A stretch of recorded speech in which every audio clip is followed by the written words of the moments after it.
So here we are 3.5 days after using Blue Life Flatworm control. It sure looked like all the flatworms got out of the tank, but obviously not. In fact, I've never seen them reproduce so quickly. And if you watch the first part of the videos, you know that I pretty massively overdosed the tank in the first place. You know, my camera seems to really brighten things up in the what you're actually seeing compared to how it looks in real life. But yeah, there's flatworms all over the tank. So I'm gonna try treating again today, and I don't know what else to say, but so far it's you know, not too promising. So just to bring anybody up to speed that didn't catch the first two parts of this, I put in, I think it was 45 drops into my 90 gallon when I was only supposed to put in 18, so there's no question about getting enough in. And I only did a 10 gallon water change instead of the recommended like 20 gallons. So yeah, try dosing it again. I'll throw in 18 drops this time and see what happens.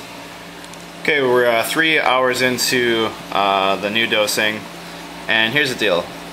In this corner, after cleaning my glass, after I did my first treatment with the flatworm control from Blue Life, I found some flatworms below the sand line in the tank. So I thought maybe a couple clung on under the sand somehow, didn't get exposed to the treatment, and whatever it happens to it, whether it evaporates or whatever, I thought they just never got killed. And since then, in only 4 days, as you can clearly see, there's been an explosion of flatworm growth. Here's the problem. I thought maybe the medication didn't get into that corner very well, so even though you're supposed to dose into a level of high water flow, I just squirt about 20 drops of the medication right into this corner right here where there's pretty much no flow at all. I have this, you know, the regular Mega Flow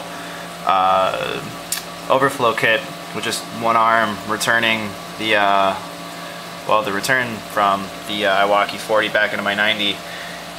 So I literally just dropped, you know, straight down into here and thought, well, this ought to nuke those guys, and then the medication would get caught up in the stream right over here and just blast the stuff into the tank.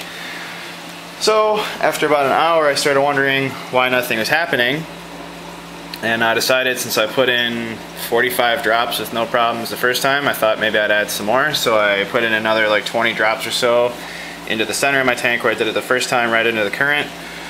After like another 45 minutes, nothing was happening, and I got really irritated, so I thought, let's go with the highest level of water flow. So I actually opened up my sump and squirt the medication right into my return pump so it get blasted right into the tank. And I put in another 35 drops into there, so now we're like 4 or 5 times over what they recommend putting in. And here we are, I think 4 hours after my first dose, or 3 hours after the first dose.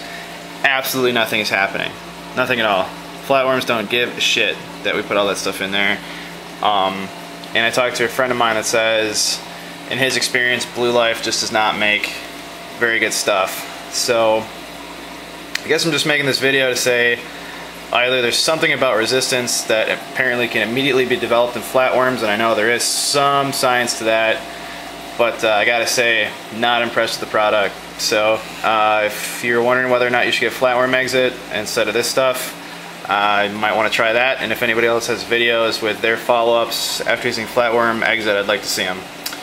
Hope this helps. Thanks.